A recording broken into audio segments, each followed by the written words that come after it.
C'est une émission en toute liberté, c'est-à-dire qu'en principe, vous avez le droit de dire ce que vous voulez. Il n'y a pas de... Vous pouvez dire ce que vous voulez. Vous êtes à l'Institut des libertés. On a lancé cette chaîne de médias il y a 6 mois. Les gens ont l'air d'aimer. Et ce qu'on essaie de faire, c'est d'amener des gens qui ont quelque chose à dire. Et on s'en fout de ce qu'ils ont à dire, mais qu'ils ont quelque chose à dire et auquel ils croient profondément. On peut être d'accord ou pas, ça n'a aucune importance. C'est pas ça qui nous intéresse, c'est que les gens fassent des diagnostics et apportent des bonnes informations. Alors aujourd'hui, j'ai invité Jean Lassalle, que tout le monde connaît, enfin que beaucoup de gens connaissent, pas assez à mon goût, mais qui se trouve être cher à mon cœur parce que d'abord il est du Sud-Ouest, ensuite il aime le rugby, et enfin il a un accent absolument charmant. Que j'aime beaucoup parce que quand je parle de Jean Lassalle à certains de mes amis, ils me disent il est très très bien mais j'ai du mal à le comprendre. Mais moi j'ai aucun mal à le comprendre parce que j'ai longtemps vécu en Béarn, à Auch et tout, donc j'ai aucun mal à comprendre Jean Lassalle. Ça me paraît une bonne chose. Et il est venu avec Eddy Pugelon, que j'ai déjà interviewé ici. Bien sûr, sur l'éolien notamment, et sur la ruralité. Sur la ruralité, etc. Et on est venu dans le fond, on s'est dit de quoi on allait parler. Jean m'a demandé de quoi on allait parler. Et donc, j'ai dit, ben, Jean qui a été dans la politique et qui a eu une vraie vie, c'est-à-dire qu'il a commencé dans la campagne dans les Pyrénées et qui termine de député, peut-être c'est pas fini, de la République. Comment se fait-il, dans le fond la question que je voudrais poser à Jean, c'est comment se fait-il que notre pays, qui avait dans le fond quasiment les meilleurs systèmes hospitaliers du monde, il y a 30 ou 40 ans, l'un des meilleurs systèmes d'éducation du monde, une industrie qui était une industrie de pointe, et on peut continuer, l'ordre public qui fonctionnait partout, le respect de la République, enfin... On est en train de devenir un pays qui ne marche plus, où les gens sont malheureux. Ce qui me frappe le plus quand je vis beaucoup à l'étranger, où j'ai vécu beaucoup quand je revenais en France, c'est à quel point les Français avaient l'air malheureux, alors qu'autrefois c'était l'un des peuples les plus gais de la Terre, quoi. Donc qu'est-ce qui s'est passé depuis 30 ou 40 ans pour que les Français deviennent un peuple qui soit le plus gros consommateur d'antidépresseurs en Europe, quoi. Qu'est-ce qu'on leur a fait? Et qui est responsable? Et qu'est-ce qu'on peut faire? Vous voyez, c'est presque à l'homme de terrain que je parle, c'est au... Alors, Jean? D'abord, merci infiniment, Charles, de nous inviter en toute liberté, parce qu'il est rare qu'on vous reçoive dans une télé, quand on vous y reçoit, c'est-à-dire moi, pratiquement plus jamais, en vous disant vous pouvez parler en toute liberté. Vous devez parler en toute liberté. Vous devez, alors. Vous devez. Bon, mais alors, toi, je sais à quel point je suis déjà déformé. Alors, cette question elle doit me taraude depuis une trentaine d'années, et j'ai écrit autour de ça une dizaine de bouquins. Alors, j'ai compris, je me suis dit, ça vient peut-être qu'il y a un peu, c'est peut-être un peu congénital, parce que déjà, nos aînés, les Gaulois, avaient peur que le ciel leur tombe sur la tête. Je me suis dit, peut-être. Mais j'ai regardé entre-temps, et la France n'a pas toujours eu peur que le ciel lui tombe sur la tête. Elle n'a pas toujours eu peur de son ombre. Eh oui, pourtant elle a reçu des visites des Goths, des Visigoths, des Ostrogoths, des Saligoths, des gars qui sont venus du nord, du sud, etc. Bon, et puis on est quand même toujours là. Moi, je pense que ça s'est passé à la fois rapidement et tout en douceur. Pour moi, je mets moi un petit moment historique, c'est la chute du mur de Berlin. C'est-à-dire que jusque-là, on va pas trop mal. Et surtout, on consacre près de 4% de notre budget à la recherche. Aujourd'hui, c'est 0,075. Et encore, on doit le 0,25 au Covid. Voilà, sinon, c'est 0,050. Donc, quand on cherche, comme disait l'autre, on ne trouve pas toujours, mais on a plus de chance. Mais la recherche, voilà, conduit à avoir des relations. C'est-à-dire que les chercheurs cherchent, mais ils ne peuvent pas chercher tout seuls. Donc on demande à des jeunes de s'associer, on demande à des hommes et des femmes qui ont de l'expérience de bien vouloir en faire part, au lieu de les mettre bêtement dans un EHPAD à 64 ans et demi, souvent pour qu'ils libèrent la maison familiale dans laquelle il n'y a plus personne. Et ce qui fait que nous avions un modèle. Et nous avions gagné face au système, qui était le système soviétique, qui aurait pu être nôtre, il se trouve que c'était celui-là. Moi, ça m'a marqué parce que j'ai eu peur de la bombe atomique, mais pas tellement non plus, parce que... Dans les vallées pyrénéennes, c'était tranquille là-bas. Oui, mais en fait, je suis parti très, très tôt visiter l'URSS. Oui. Une fois que j'ai eu fini d'être berger, que j'ai lancé mon cabinet d'ingénieur conseil pour être indépendant, parce que mon père m'avait dit un jour, je vois que tu veux faire de la politique. Si tu fais de la politique, à mon avis, il vaut mieux que tu apprennes à être indépendant. Parce que s'il y a jamais il y a quelqu'un qui te donne un sou, et surtout, c'était la grande mode à l'époque, qui arrive avec une liasse de billets sans que tu saches pourquoi, t'en fais pas, ils reviennent à te voir, et ce ne sera pas le jour qui t'arrangera le plus. Donc une fois que j'ai fait tout ça, j'ai fait quelques voyages en autostop en Union soviétique.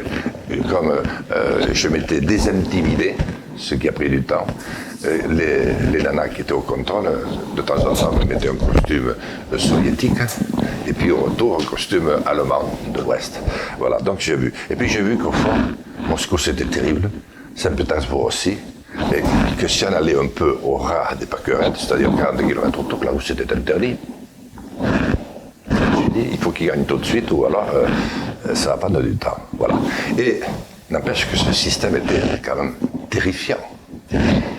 Et notre modèle, qui à cette époque-là, c'était dans les années juste avant non, c'était bien avant la chute du mur de Berlin. Oui, 65, j'avais que 10 ans, donc c'était un peu plus tard, quoi. Donc, voilà. Ce système, ce modèle, il n'était pas parfait, mais enfin, les Français allaient voter aux élections à plus de 80%. Oui. Ainsi que les Britanniques et les autres. On avait Madame Thatcher qui avait quand même une relation suivie avec M. Schmitt, avec qui ils n'avaient aucun point commun, ou pratiquement aucun. Et ça fonctionnait. Et tout le monde, finalement, était gagnant. Parce que quand on est dans un contexte où tout le monde gagne un peu, il n'y a pas de raison non plus de sauter au plafond. Alors il faut bien, à l'époque, la CGT animait un petit peu le paysage, la FNSEA aussi de son côté, etc. Et moi je pense que c'est à ce moment-là, on n'a pas vu l'occupant, parce qu'il n'avait pas comment je devrais dire, des armées foudroyantes aux frontières, des oriflammes terrifiants, des voies nasillardes vite. Voilà. Et on s'est laissé envahir. Et on a perdu. Et à partir de là, qui c'était l'occupant ? Comment ? Qui c'était l'occupant ? C'est celui qui nous occupe de temps en temps depuis que, parce qu'avant dans l'histoire on n'avait pas les mêmes moyens, mais depuis que Christophe Colomb et les copains ont découvert les Indes et les Amériques. Et il s'est monté des montagnes d'argent qui à certains moments cessaient d'aller chez le roi, qui en faisait ce qu'il pouvait, pas toujours pour le mieux, mais qui ont été... Et à partir de ce moment-là, je finis, juste oui, ça. Bien sûr. Et disons que l'occupant, c'est comment je devrais dire, c'est une nouvelle manière, c'est un nouveau système qui s'est mis en place progressivement et qui déshumanise l'homme, qui le déresponsabilise pour qu'il rentre dans ce système. Alors qui sait, c'est une partie de nous-mêmes et c'est le monde entier. C'est-à-dire cette espèce de tendance de rendre l'homme, mettons plutôt consommateur, plutôt que... C'est un peu la globalisation, c'est tout à fait la globalisation. C'est la globalisation. Et on a choisi la globalisation parce que personne ne sait ce que ça veut dire. Et on dit, du moment qu'on est global, c'est très bien, il n'y aura plus de guerre, puisqu'il n'y aura plus de frontières, puisqu'il n'y aura plus rien. Et global, c'est rassurant. Sauf que global, c'est la négation de l'homme. Je suis d'accord. Et de l'histoire. Et c'est à ce moment-là qu'on s'est... C'est qu'on a décidé, dans le fond... Alors, je finis. Après, j'ai fini sur ce point-là. Les hommes politiques... une fois de plus, ont trahi, et c'est-à-dire qu'ils ont commencé à faire exactement le contraire dès qu'ils ont été élus. De ce qu'ils disaient avant ? De ce qu'ils disaient avant. C'est pas forcément de leur faute, parce qu'ils mentaient déjà pendant la campagne. Parce que les fonds qu'ils utilisaient, ou qu'ils les avaient choisis, les conduisaient à ça. Bon, à ce moment-là, Et vous le disiez tout à l'heure, Charles, très bien, je suis tout à fait d'accord, nous avons toujours eu des hauts fonctionnaires. Mais il y a des hauts fonctionnaires qui sont de très hauts fonctionnaires. Enfin, tout le monde n'a pas été, comment il s'appelait, Jean Moulin. Et Marc, chez nous, tout le monde n'a pas été Clémenceau non plus, depuis 1960-80, par là. Voilà. Et alors, les hauts fonctionnaires, ils ont ceci, ils ont toutes les informations, ils sont infiltrés, surtout les très hauts. Et alors, ils voient tourner le vent un peu avant, donc ils vont plutôt vers celui qui va dominer. Et puis après, nous avons eu le phénomène médiatique qui a explosé, parce que beaucoup de nos titres sont aux mains, non pas de Charles Gave, mais d'autres personnalités qui s'en servent pour leur promotion personnelle. Et qui bénéficient de la globalisation, quelque part. Et voilà, et tout ça fait que nous sommes rentrés dans un nouveau système qui nous a vaincus.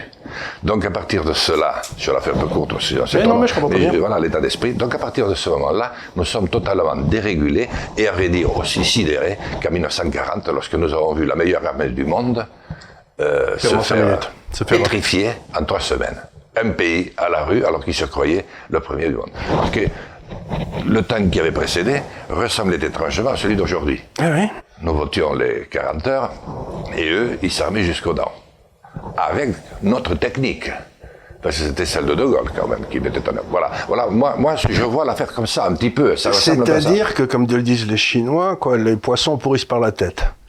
C'est notre tête qui a pourri, qui a perdu le contact avec son pays. C'est-à-dire que moi, je suis stupéfait quand je regarde la France actuelle. C'est la première fois qu'il y a un roi de France qui n'aime pas son pays. Enfin, ce qu'il y a d'extraordinaire avec Macron, je sais pas, c'est quand même le gars qui va présenter des excuses à l'Algérie et qui dit qu'il n'y a pas de culture française. Mais pour moi, c'est même pas... Qui dit que l'armée a fait des crimes contre l'humanité, je veux dire,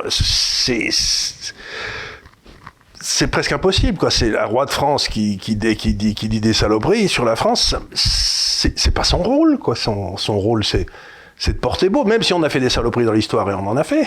C'est pas ça la question. Il n'est pas pour la nation, c'est un mondialiste, donc il faut qu'il je crois que c'est ça. Mais non seulement, mais ce que je trouve stupéfiant, il est mondialiste, mais ce que je trouve stupéfiant, c'est qu'on peut être favorable aux étrangers. Moi, j'ai vécu toute ma vie dans tous les pays du monde et je les aime beaucoup, mais ce que les gens ne comprennent pas, c'est que l'exil, c'est une souffrance.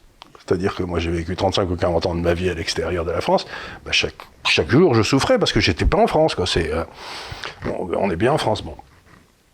Mais ce type-là, il pense, c'est ce qu'avait dit Giscard quand il avait été élu le premier soir, il avait dit la France ne représente que 1%. Et je m'étais dit, mais quel corneau! Comme si la France avait représenté 1%, je veux dire. La France a changé le monde. Il y a aussi, derrière cette mondialisation, une espèce de mépris et de haine pour leur propre pays. Et je veux bien qu'ils soient pour le commerce international, moi je le suis, ça ne me gêne pas. Je ne vais pas détester mon pays pour ça, quoi. C'est ça qui me surprend, c'est qu'ils pensent que les gens qui aiment leur pays sont des gros cons, des retardataires, des... Oui, alors qu'on doit tous nous pousser à être pour un destin commun, une nation unie. Une nation unie, mais en même temps, ils ne sont pas... Ce que je veux dire, c'est qu'ils pensent que si j'aime ce pays, ça veut dire que dans le fond, je suis un gros crétin, quoi. Ça, c'est, je crois... C'est ce qui le conduit à ternir l'image de la France. Ça lui est égal, il ne sait même pas ce que c'est. Mais c'est l'aspect peut-être le plus douloureux pour les Français. Je veux dire, pour ce que l'on a appelé à un moment donné avec respect, le peuple français. Le peuple français, exactement. C'est-à-dire que le peuple, qui a quand même, il n'a pas tout réussi, mais enfin, il a été le premier à dire, ici, le peuple est souverain. Après qu'on se soit bien entretué et bien guillotiné, on a sorti la Déclaration des droits de l'homme et du citoyen, ce qui fait qu'avec une langue assez singulière, complexe, mais difficile à apprendre, mais qui est une langue, au fond... De concept. De concept, mais aussi de paix. De paix, et oui. Même de romantisme, d'une certaine manière, comme la plupart des langues latines. Eh bien, on a... Qu'est-ce que je dis? On a déjoué. Et je me suis perdu de la question. La question, c'est comment se fait-il que les gens qui nous prônent la mondialisation se croient obligés de dire que, du coup, ils méprisent leur pays? On peut être les deux. On peut être les deux, c'est pas Oui, gênant. Mais ça a été les deux, à mon avis, longtemps. Et ça n'a pas été les deux chaque fois que nous avons été mal. Parce qu'à mon avis, ça s'est produit à d'autres moments de Parce l'histoire. que De Gaulle, il était pour l'ouverture au moment du traité de Rome. C'était le père de la nation, c'était autre chose dans l'esprit. Lui, il a accepté l'ouverture, mais la souveraineté de la France, elle était intangible. Donc, pourquoi pense-t-il que pour créer, mettons qu'on aille vers un gouvernement mondial, une nation mondiale, très bien, mais faisons-le doucement. Il n'y a pas de raison de détruire la France pour arriver à ce truc-là. Je crois que la pensée de Macron, c'est ce qui fait aujourd'hui grimper les gens de tout horizon qui sont en train de se tourner vers l'extrême droite.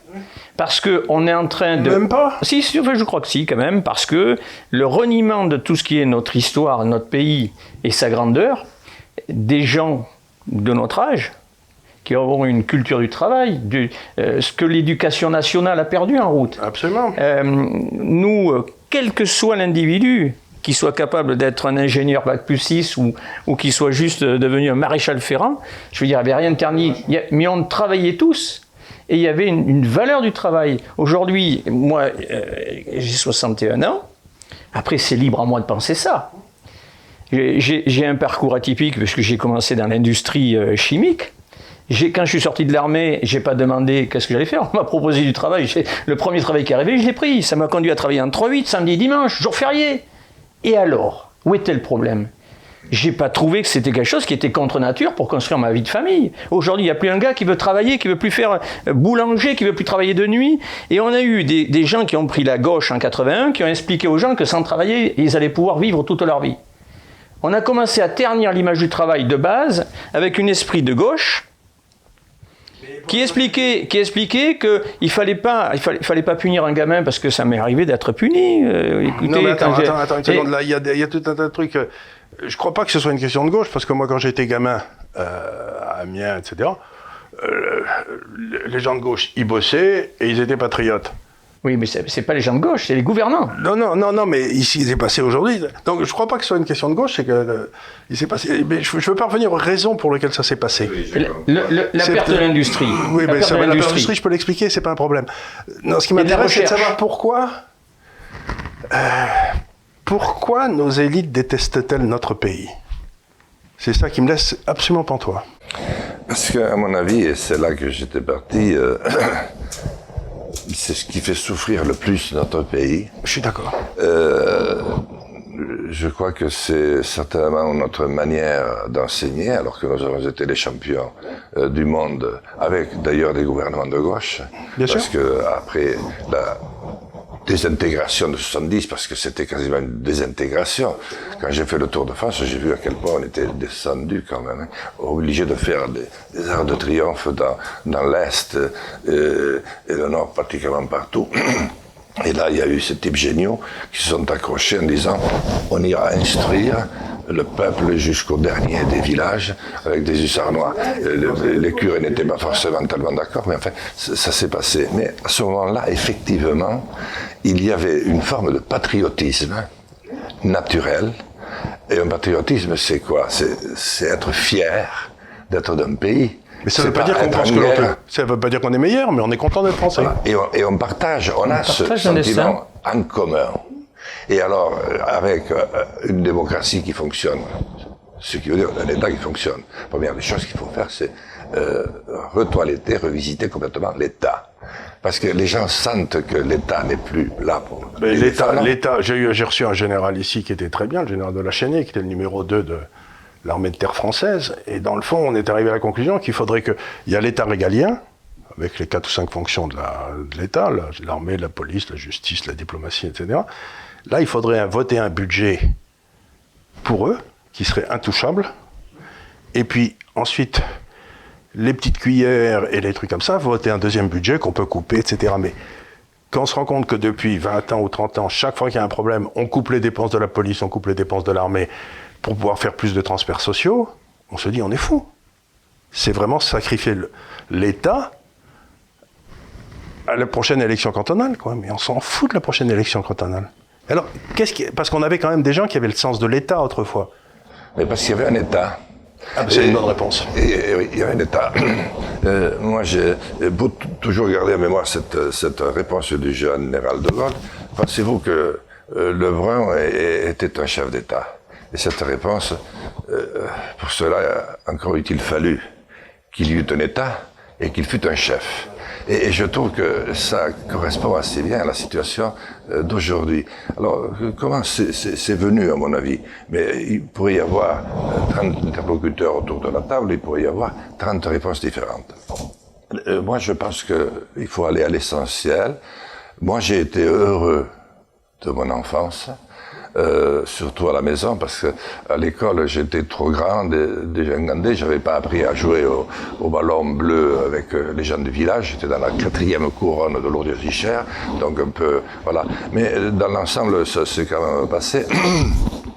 Mais il y avait un point que nous avions en commun. On se posait pas la question de savoir qui on était. J'étais très fier d'habiter le village de Lourdes-Ichères. Voilà. Et j'étais en admiration devant le maire. Et à 6 ans, j'ai rêvé d'être maire à sa place. Voilà. Et d'autres voulaient être, à l'époque, je ne sais pas, Coppa, Platini, voilà. Et voilà. Et puis, il y avait le festival de la chanson béarnaise à Syros. Je rêvais de le présenter devant 15 000 personnes. Donc voilà. Il y avait donc un sentiment culturel fort, et il y avait un point surtout indiscutable, c'est qu'on était tous patriotes et fiers de son pays. Voilà, un sentiment d'appartenance, ce qui faisait qu'on n'était pas du tout l'esprit belliqueux à l'égard même bon, l'Allemagne, on avait encore quelques ressentiments parce qu'il était passé il y a pas longtemps. Et puis surtout, on était en général très fâchés contre le village d'à côté, avec lequel on jouait. Ça, on aimait bien lui se mettre sur la gueule. Mais c'était pas méchant, mais ça faisait partie du. Mais d'ailleurs, les matchs les plus assidus, c'était Pau au Laurent, et c'était le BO contre l'aviron bayonnais, et Tarbes contre Lourdes. Tarbes contre Lourdes, c'était des matchs. C'était des grands matchs. C'était ça, voilà. C'était Brive, Aurillac. Ou Brive Cahors. Voilà. Et alors, donc, je pense que. Donc, il y avait une il y avait une très forte enracinement dans un lieu-dit, mettons, et en même temps une très forte appartenance à quelque chose de plus grand, quoi. On était, allez, béarnais et français, quoi. Et béarnais encore, ça dépend. On était soit de là-haut, bref. Ça vaut pour les Bretons et pour tout le reste. Et puis, c'est-à-dire, on avait appris aussi, je pense, nous apprenions à nous débrouiller pour que tout cela reste. C'est-à-dire qu'on avait des municipales terrifiantes. Ah oui, moi je suis arrivé à 21 ans, moi j'avais pas peur parce que dans le fond je m'étais dit on y va. Mais ceux qui étaient avec moi à l'école ici ne pensaient jamais qu'on allait se mettre une rouste pareille avec les autres. Mais après, une fois que c'était fait, bon, il y avait quelques couillons qui gardaient une haine normale, qu'ils ont d'ailleurs continué à garder, bon. Mais les autres, bon, c'était comme ça, on verra plus tard, en attendant, on avance. Et c'était à tous les étages que ça fonctionnait pareil. Pourquoi? Parce que nous avions des hommes vivants de leur vie, et considérant que, quel que soit et quel que fût leur niveau de responsabilité, ils se devaient de l'assumer. Et si possible, de progresser, parce que c'était pas interdit. Voilà. Mais aujourd'hui, on n'a plus d'hommes vivants, on a des robots, on a des zombies. On parlait de M. Macron. Bon, M. Macron, bon, il m'a consulté au moment où il se lançait. Mais moi, j'étais déjà candidat en lui. Quand il m'a consulté. Il m'a dit, écoute Jean, je vois ce que tu fais. J'ai d'ailleurs regardé je regarde pas beaucoup de textos qu'on a échangés à l'époque. Je vois ce que tu fais, tu vois ce que je fais. Viens me voir, on s'est vu, on va faire ça. Je lui ai dit non. Mais pourquoi? C'est pas pareil. On n'a pas reçu. Tu vois, moi je suis aujourd'hui l'un des hommes politiques qui, après Mitterrand ou Chirac, pour ne parler que de passé très récent, connaît le mieux la France. Toi, tu la connais que très partiellement. Tu connais mieux les couloirs de chez Rothschild ou de l'Élysée que la France. Et ça, c'est quelque chose. Alors, tu vas être obligé de beaucoup parler de nation, beaucoup commémorer, beaucoup, parce que on joue toujours la compensation quand on n'est pas tout à fait ce que l'on croit incarner. Et c'est ce qui s'est passé. Et aujourd'hui, le grand problème d'Emmanuel Macron, c'est pas tellement de savoir s'il se représentera ou pas, ça ne dépend pas de lui. ça dépend de ceux qui choisiront. Tout comme pour Hollande, parce que dans la France de cette époque-là, on n'aurait quand même pas vu le président et le Premier ministre se faire déboulonner par un ministre qui n'était jamais que subalterne.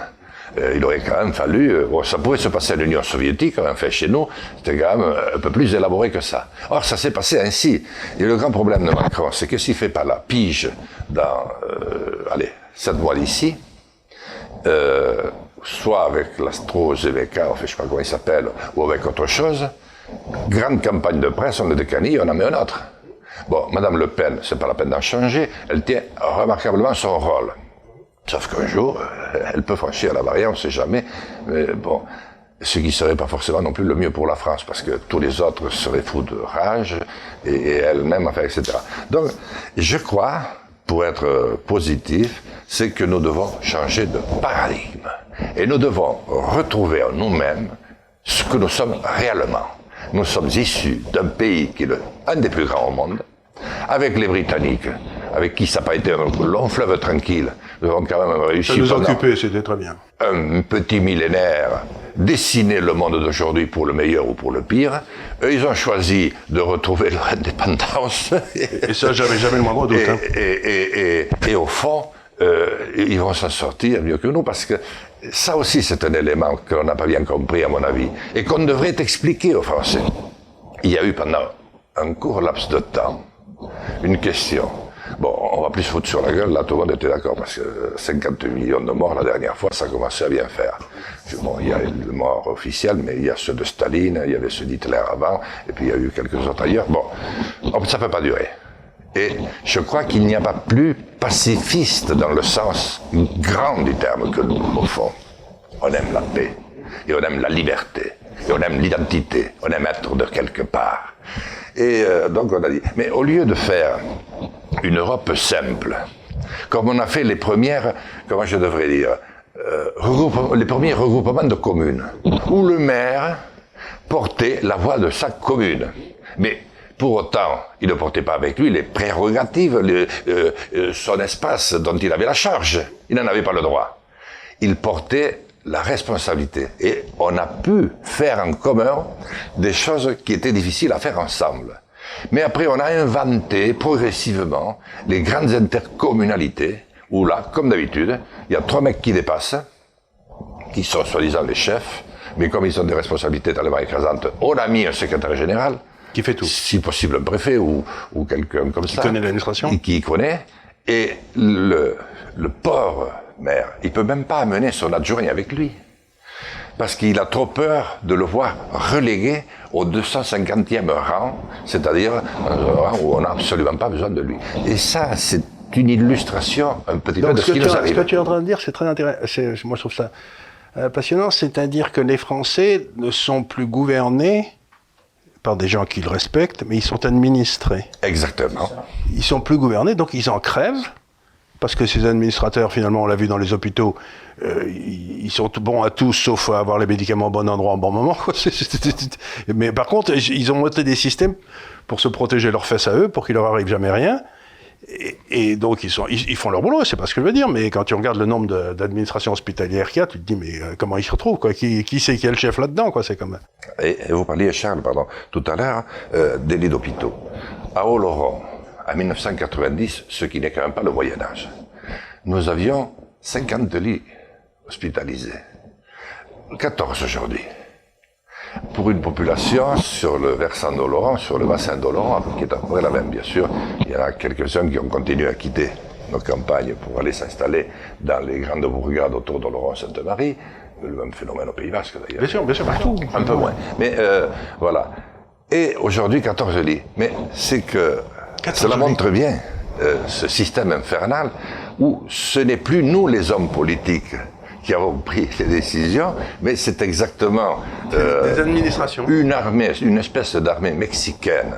Je n'ai rien contre les Mexicains et j'aime trop ce peuple pour m'en tenir, mais puisque après tout on a inventé le titre, j'y peux rien. De très hauts fonctionnaires qui au fond n'ont jamais de compte à rendre à personne, qui peuvent d'ailleurs se présenter du jour au lendemain à la présidence de la République, ce qui est arrivé à M. Hollande. Vous voyez, il ne faut pas remonter à très très loin. Certains l'ont même fait en continuant à avoir leur paye de l'inspection des finances ou du Conseil d'État. Exactement, voilà. Donc, qu'est-ce que vous voulez? Il y a une consanguinité au plus haut niveau qui, bien entendu, se répercute sur l'ensemble du pays. Et un élément qu'on a laissé passer, ça, c'est vraiment une responsabilité que j'ai vue. J'en étais malade, et c'est pour ça que je suis parti d'ailleurs faire le tour de France, c'est quand on a voté les fameuses lois de Hollande. J'ai rien de plus, de moins pour lui que contre lui, mais enfin, quand même, changer totalement la nature des départements. Après les avoir supprimés, les avoir remis. On a quand même fait voter une fois les Français pour des départementales dont nous n'avions pas encore voté la loi. Ça ne serait pas venu à l'esprit ni de la 3e, ni de la 4e, ni de la 5e. Enfin bon, ça a été fait. Et puis, au fond, dans des territoires toujours plus vastes, alors que ceux dont nos compatriotes ont le plus besoin, proximité. C'est de dire, donne-moi un coup de main. Qu'est-ce que tu ferais à ma place? Voilà, j'ai un arrangement de famille à faire, j'y arrive pas. Est-ce que tu veux pas me donner un coup de main? Toi, t'es le maire, toi, t'es le conseiller général. Le député Bayrou veut à tout prix en diminuer le nombre. Mais c'est archi nul. Parce que c'est pas trop de députés. C'est des députés qui ont véritablement un rôle à jouer au niveau national. Mais moi, je vois, peut-être que je suis déformé, par le fait que j'ai la plus grande circonscription de France, qui réunit d'ailleurs 53% de Béarnais et 47% de Basques. Et avant moi, c'était toujours un Basque, parce que je le dis gentiment, parce que, Charles Gars, vous connaissez bien toute cette région, vous connaissez bien Biarritz, vous savez, Biarritz, c'est quelque chose. Ah oui, c'est là, parce que on dit... J'opine du bonnet. Il y avait Guy Petit, un ancien maire de Biarritz, qui disait, dans ce département, il y a les Basques, il y a les Béarnais et il y a les Biarros.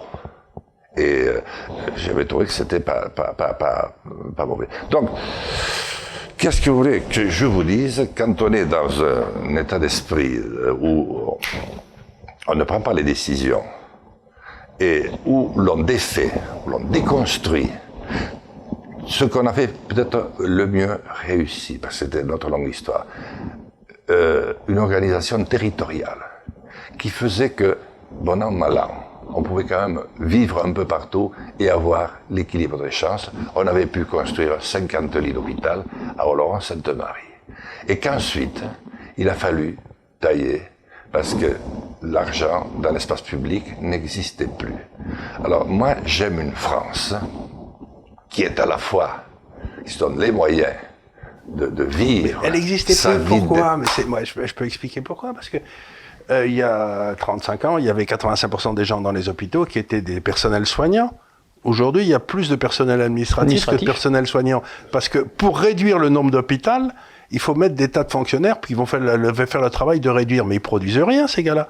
Donc, grosso modo, plus il y a de fonctionnaires, moins il y a de gens qui bossent dans le... Et ce que j'ai reçu ici un médecin, qui était un professeur à Cochin.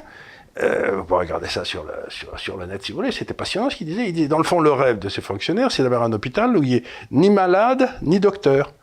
Que de l'administration, ils s'envoient des papiers les uns aux autres, ils sont très contents. Ils n'ont pas besoin ni des malades, ni des docteurs, ces gars-là. Et donc, c'est un vrai problème. Donc, une fois, on retrouve, la France crève de son État. Ce qui est quand même un paradoxe, parce que la France a été créée par l'État. Mais c'était un État qui faisait son boulot d'État. Maintenant, ils veulent tout faire. Et du coup, ils assèchent tout. 53 milliards de fraude pour la Sécu, c'est quand même inimaginable, c'est quand même supérieur au service de la dette. 53 milliards de fraude, et tout le monde s'en fout, personne ne poursuit. Mais la France s'est construite d'une manière très étonnante, et on peut en parler avec beaucoup de fierté en étant français, parce qu'elle a fini par épouser un territoire béni des dieux, c'est-à-dire entouré de mers et d'océans, avec des montagnes pile où il les fallait, un bassin aquitain et un bassin parisien et rhodanien là où il les fallait tout juste, et puis petit à petit, elle a épousé historiquement ces formes. Mais c'est quand même aussi grâce aux rois.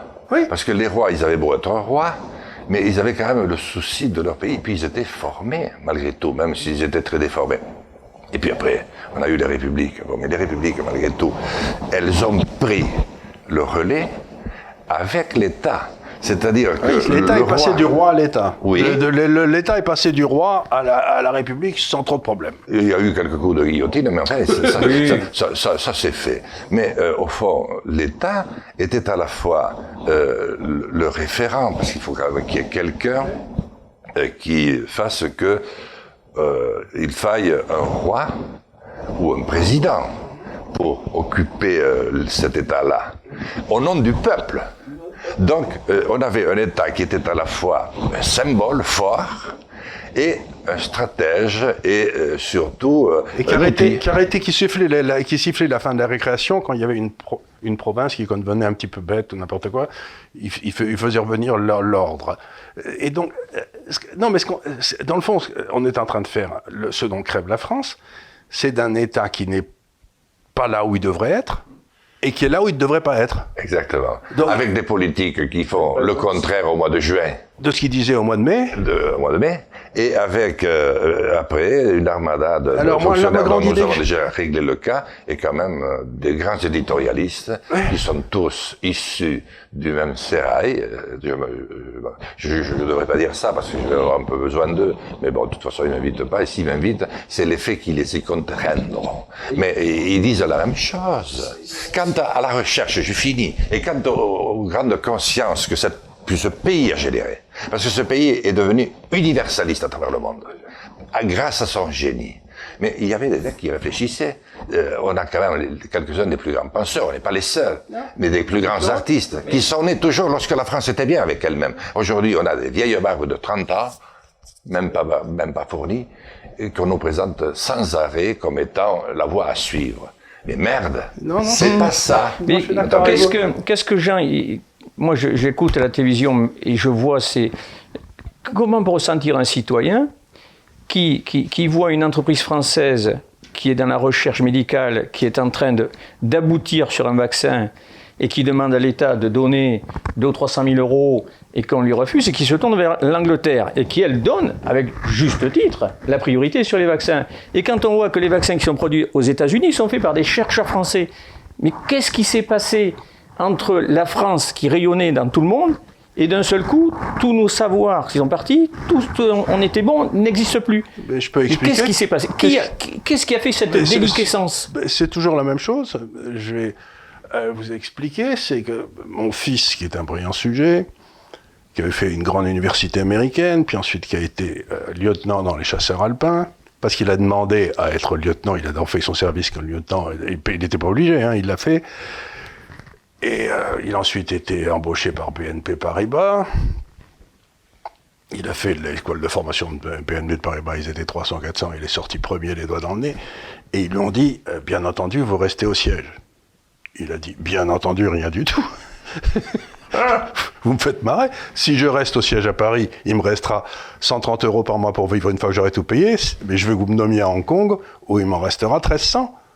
Parce que la pression fiscale est tellement gigantesque qu'il faut être... Donc la France, depuis 30 ans, exporte des bacs plus 7 et importe des bacs moins 7. Parce que les bacs plus 7 français sont payés des 100 et des 1000 à l'extérieur et qu'ici, ils touchent rien. Et dans la douleur. Si c'était encore pour faire des mecs heureux. Mais non. Ils ne le sont pas. Parce qu'on a besoin de réussir là où on est. Mais bien sûr. On a besoin de voir son père fier de ce que l'on a fait, éventuellement le grand-père s'il existe encore. Et on a besoin tout simplement de s'accomplir. Tandis que les... On ne peut plus s'accomplir. Est-ce que Charles, toi qui as une vision mondialiste, est-ce que le problème que tu mets sur Macron, par exemple, qui n'aime pas son pays, est-ce que sur les grandes entreprises françaises, alors je suis peut-être à côté de la plaque, j'ai connu des grandes entreprises françaises avec des patrons français qui étaient amoureux de la France et de son rayonnement. Et quand, pour certaines, que je connais bien, qui ont basculé vers des chefs d'entreprise qui ont changé, puisqu'ils décédaient, on a pris des gens qui étaient de l'extérieur de la France.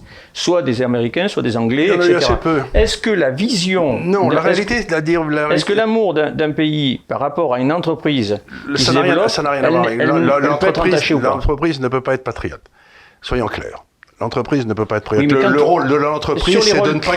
Non, oui, mais le sur rôle les de rôles l'entreprise... clés de la santé, par exemple la recherche, la santé, etc., la santé, c'est qui peut conduire à ce qui est arrivé aujourd'hui. C'est-à-dire que la santé, la recherche, on l'a abandonnée. Et on se retrouve aujourd'hui... On l'a abandonné. Pourquoi ? Parce que les entreprises de santé en France ne peuvent pas gagner d'argent à cause des prélèvements. Moi, je peux te donner un exemple ici. Il y a un type qui est là-haut, qui est un type qui est absolument génial dans tout ce qui est intelligence artificielle. Il gagnerait... Il va falloir que tu me le présentes. Oui. J'en ai bien besoin. oui, c'est ça. Non, mais ça, l'intelligence artificielle, c'est une... Enfin, oui, je sais, oui, je connais. Oui, non, mais... Et qui gagne... s'il était aux États-Unis, il gagnerait 10 fois plus que ce qu'il est en France. Il reste en France parce qu'il aime ce pays. Mais c'est un choix individuel. Mais... la responsabilité du chef d'entreprise, c'est de conserver, c'est d'avoir une rentabilité du capital investi qui lui permet d'assurer la pérennité de son entreprise. Je suis chef d'une grande entreprise française. Je me dis, si je reste ici, dans 2 ans ou dans 3 ans, je me fais tuer par les Allemands parce qu'ils ont une rentabilité qui est 3 fois plus forte que la mienne, eh ben, je mets mes usines en Allemagne. Et c'est ma responsabilité. Et si je le fais pas, je suis con. Donc il faut bien comprendre que le rôle de l'entrepreneur, c'est pas d'être patriote, c'est d'être sûr que l'entreprise qu'il dirige va survivre. Oui. Mais sauf dans les trucs clés de la nation. Mais c'est pas moi. L'armement. Non, mais les trucs, oui. L'armement, je veux bien, mais ça c'est pas un phénomène de marché. Je veux dire, dans un marché ouvert, eh ben si tu veux, il a rien dans un monde théorique, il en a rien à foutre de la nation. À rentabilité égale, il choisira toujours la France. Mais s'il y a un pays où il est 2 fois plus rentable, il serait criminel qu'il ne le fasse pas. Donc je voudrais encore une fois qu'on sorte de ces idées imbéciles que quand je vois les gens qui me disent qu'il faut faire une politique industrielle, il faut avoir une vision à long terme, eh ben si tu veux, ils se sont toujours plantés. Parce que les Suisses, ils n'ont pas de politique industrielle, ils n'ont pas de vision à long terme, et ils ont une industrie aujourd'hui qui, pour 9 millions d'habitants, est plus importante que la nôtre. Donc, arrêtez de penser que l'homme politique est capable d'avoir une politique industrielle. La seule politique industrielle, c'est que les entreprises viennent s'établir chez lui parce qu'elles y gagnent de l'argent. Charles, est-ce qu'on peut émettre un avis légèrement différent du tien et rester ton ami ? Bien sûr. C'est pour ça que ça s'appelle l'Institut des libertés. Alors, moi, je crois que nous avons tous les deux un peu de vécu, tous les trois. Je te pensais pas si vieux, enfin, de 61 ans, t'es pas vieux non plus, mais nous avons un peu de vécu. Quand je t'entends parler, il me semble que je me retrouve dans mes jeunes années de maire ou de conseiller général, mission dont je m'acquittais avec un sens de la responsabilité qui m'empêchait de dormir. Et d'ailleurs, mes adjoints, c'était pareil, etc. Bon, mais c'était une réalité à un moment donné. Heureusement que je n'ai plus ce titre aujourd'hui. Toi, tu as été chef d'entreprise, tu l'es devenu, tu as construit parce que tu étais un bâtisseur. Et tu aurais été un bâtisseur de cathédrale s'il avait fallu construire des cathédrales. Si on m'avait laissé faire, je l'aurais fait. Voilà. Mais on m'a pas laissé faire. Le problème, moi, qui me fait rejoindre en partie Eddy, c'est que, heureusement quand même, que nos entreprises ne se donnaient pas, ou n'allaient pas s'installer. Si elles s'installent d'elles-mêmes, tout va bien.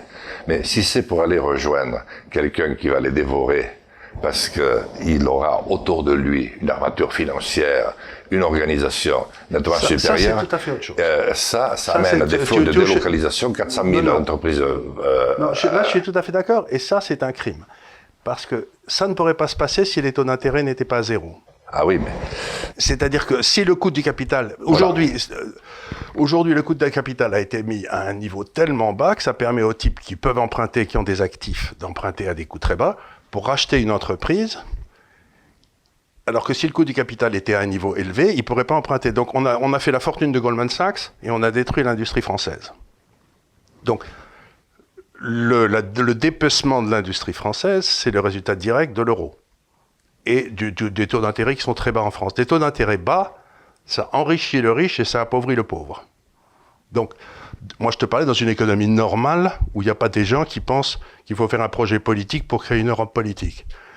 Si le franc français était à son niveau où il doit être, les taux d'intérêt seraient à 6 ou à 7 et on ne pourrait pas emprunter pour acheter des entreprises à 6 ou à 7 parce que les types ne gagneraient pas d'argent. Mais si tu peux emprunter à 0 pour te racheter une entreprise qui est à 6, tu mets des dettes et ensuite tu vires la moitié des gens et tu mets l'entreprise ailleurs et tu te rembourses et tu as fait fortune. Mais tu n'as pas fait fortune en créant de la valeur. Tu as fait fortune en détruisant de la valeur. Et c'est la Banque de France et c'est les politiques qui ont systématiquement favorisé ce système. Donc encore une fois, Quand les gens me disent il faut une vision à long terme, eh ben on l'a eu la vision à long terme. C'était la création de l'Europe avec l'euro qui a détruit l'industrie française. Donc, quand j'entends un homme politique me dire il faut laisser les hommes politiques avoir les trucs à long terme, je leur dis surtout foutez-moi bien la paix. Tu connais le nom d'un politicien suisse ? Il n'y en a pas. Enfin, si, il y en a. Des vrais. Non, mais je veux dire, la Suisse, elle n'a pas de déficit budgétaire. Elle a des cantons, elle a un excédent budgétaire, elle a un excédent extérieur, elle n'a pas de ressources naturelles, elle a une industrie qui est maintenant plus grande en termes absolus que la nôtre, le niveau de vie le plus élevé du monde, la monnaie la plus forte du monde. Et tu connais pas le nom d'un politicien suisse. C'est peut-être parce que tu connais pas le nom d'un politicien suisse que ça y a tous ces résultats. De Gaulle t'aurait répondu, oui, mais la France, ce n'est pas la Suisse ni la Suède. La France est complexe. Je pense mais la France est complexe, mais elle est en train de... Nous avons tous un peu raison et un peu tort en même temps. Parce que de la même manière, et j'ai pas fini tout à l'heure, vous allez me trouver un peu désordonné, là, ceux qui nous écoutaient, mais parce que quand on a la chance d'avoir Charles Gave pour la première fois, non pas dans une pastorale, mais en face de soi, et Eddie Pujalon, d'ailleurs, il faudrait qu'on touche un mot, parce que nous, on est en train de préparer un vrai projet pour l'Aquitaine, qui va reposer sur les fondamentaux dont nous parlons. Et on va pouvoir voir ce que ça donne, effectivement. Alors, moi, je pense que il y a eu là, au cours de ces courtes années de transition, une erreur d'aiguillage. C'est-à-dire que je suis pas sûr que c'était l'Union européenne qu'il fallait construire. Il avait encore raison, le vieux. C'était l'Europe des nations. Mais évidemment. Et on déciderait, et on ne serait pas en compétition, surtout comme on l'est aujourd'hui, parce que pour être vraiment en compétition avec les Italiens, les Allemands, même les Espagnols maintenant, autant qu'on l'est, il faut vraiment le vouloir. C'est les très hauts fonctionnaires dont tu parlais tout à l'heure, notamment. Tu sais, c'est pour ça que j'ai dit que... Mais c'est ce que je dis, moi, ce qu'il faut faire, c'est pas faire le Frexit, c'est faire le Bruxit, c'est-à-dire sortir Bruxelles de l'Europe. C'est sortir ces corneaux qui servent à rien. Ils sont en Belgique.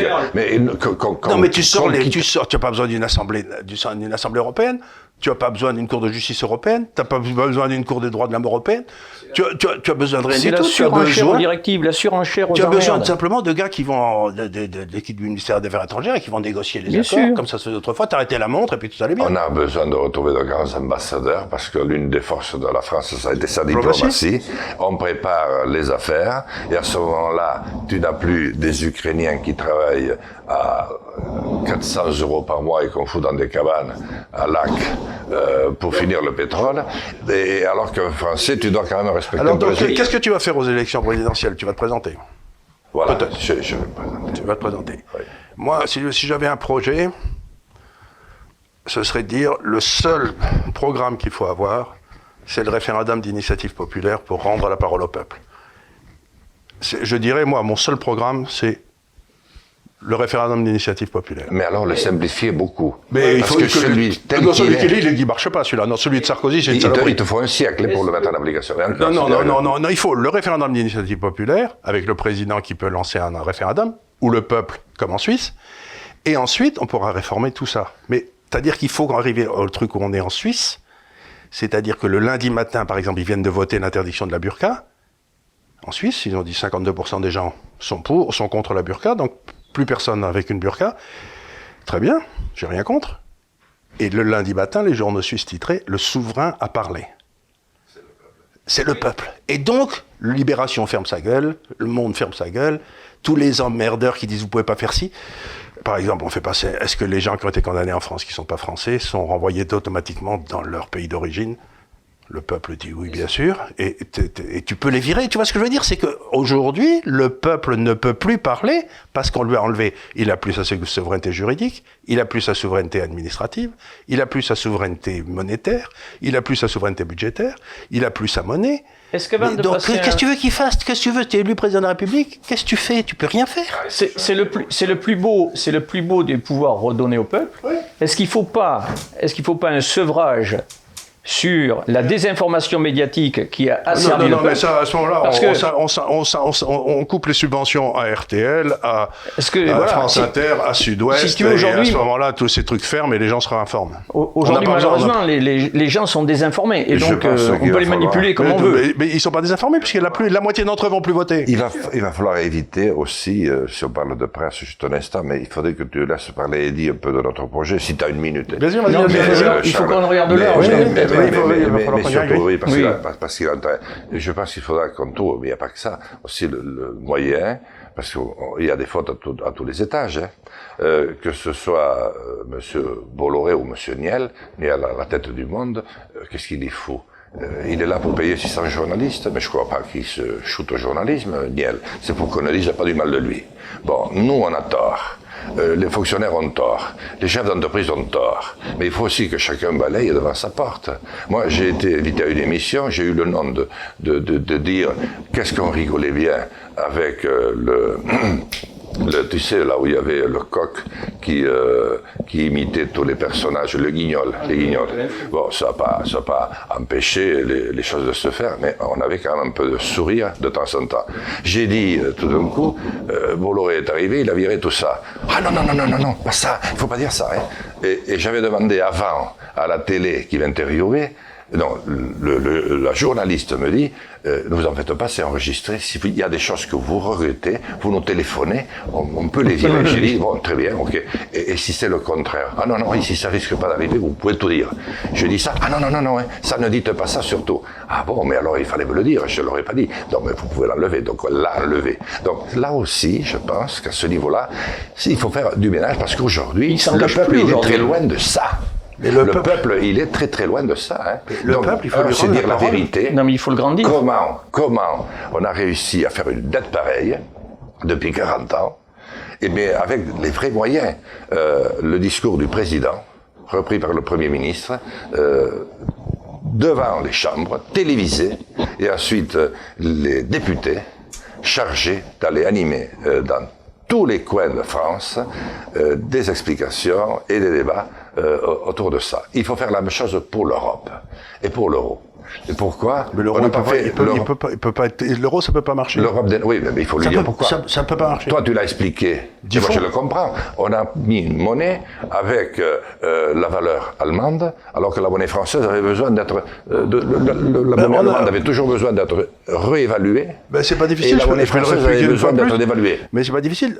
Pour 100 000 habitants, il y a 70% de fonctionnaires de plus en France. Bien sûr. Moi, j'en ai rien à foutre, c'est pas mon problème. Si les Français veulent avoir des fonctionnaires, ça me gêne pas. Mais qui paye les fonctionnaires, c'est le secteur privé. Et donc, ce qui se passe, si tu veux, c'est que le secteur privé français, il paye 70% de fonctionnaires. Alors, s'il est payé en francs français et que le français se pète la gueule, c'est pas grave. S'ils sont payés moins cher que les fonctionnaires allemands, ils peuvent en avoir plus. Mais tout le monde s'en fout. Ça, c'est une décision politique, c'est pas une décision pour moi. Mais tu peux pas avoir 70% de fonctionnaires de plus et un taux de change fixe avec l'Allemagne. Tu peux avoir un taux de change fixe avec l'Allemagne, mais il faut virer 70% de fonctionnaires. Oui. Ou tu peux pas avoir les deux. Avec un résultat moindre. Tu peux pas me faire perdre en une minute la moitié d'un électorat potentiel. Et les fonctionnaires sont d'accord? d'accord? Je dirais qu'il y a des fonctionnaires, et il y a beaucoup de fonctionnaires qui font très bien leur boulot. Mais je dis pas le contraire. Mais tu l'as dit justement tout à l'heure, tu as dit comme moi. C'est-à-dire que chacun soit à sa place. Et qu'il ait la responsabilité, qu'on lui foute la paix. Et qu'on puisse le dire s'il est trop nul.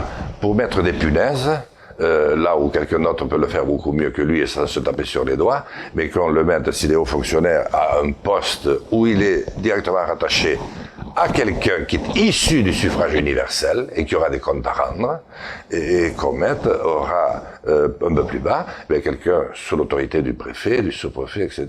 À ce moment-là, il y a beaucoup de choses à faire aussi. Mais le problème, comme tout est désordonné, comme plus personne n'a, au fond, mais tu l'as vu pour la crise de Covid. Nous sommes des patriotes. Mais le gars qui ne le sait pas, il rentre, il veut faire sa cour, donc il fait le vide, comme tu l'as très bien expliqué pour les hôpitaux. Au lieu d'avoir des chirurgiens, on a des fonctionnaires qui, pour le coup, là, n'ont pas grand-chose à faire, ni rien. Ce serait la bonne nouvelle s'ils faisaient rien. Ils sortent des trucs et ils empêchent tout le monde de bosser. Oui. Donc il faut redéfinir, c'est pour ça que moi je Il y en a qui sont là pour créer des problèmes. Oui. Parce que, écoutez, c'était un truc un peu débridé. On verra ce qu'on en sort, parce qu'il va falloir qu'il y ait des montages et tout. Mais je crois que l'idée essentielle, c'est quand même de dire, que le cœur du problème aujourd'hui, et vous m'arrêtez si vous n'êtes pas d'accord, mais c'est l'État qui fait pas bien ce qu'il devrait faire et qui fait des tas de choses qu'il ne devrait pas faire et où il emmerde tout le monde. Donc on retrouve la phase de Pompidou, mais cessez d'emmerder les Français, quoi.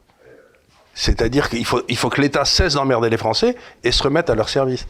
Moi, un jour... À leur service. Voilà. C'est ça. À leur service. À leur service. Avoir un peu de modestie, de nouveau. Voilà. Et nous, les politiques, les premiers. Et puis, reprendre la définition, même pas de... C'est la constituante. Le député est élu au suffrage universel par le peuple souverain dans sa diversité. Il représente le peuple, il incarne une parcelle de la nation. Écoute, il y a 200 ans de ça, il n'y a aucune des républiques qui a changé. Si déjà nous reprenions ça, et que nous l'apprenions par cœur, avant de nous lancer dans des campagnes débridées, qui tombent sur des électeurs... Mais moi, je suis assez d'accord, mais ce qu'on a vu émerger quand même, parce qu'il fallait une semaine pour aller de Toulouse à Paris, quand il y avait cette définition, donc on avait besoin du représentant. Aujourd'hui, je crois qu'il faudrait que le peuple souverain décide qu'il y a un certain nombre de choses du domaine régalien dont il est le seul à pouvoir décider. Absolument. Mais ça, il faut qu'on enlève la possibilité aux hommes politiques de toucher le régalien. Oui. Il faut que ça retourne au peuple. Tout à fait. D'ailleurs, je n'ai jamais voté un texte, je vote très peu de textes d'ailleurs, parce que je ne suis plus d'accord avec aucun. C'est pour ça d'ailleurs que j'ai créé mon propre mouvement. Mais on s'est occupé de tout, et ce qui a été le plus effroyable, c'est qu'à un moment donné, la France, le peuple a dit 54% non au traité européen. Avec la deuxième strate européenne. On s'est réunis à Versailles, mais nous l'avons fait.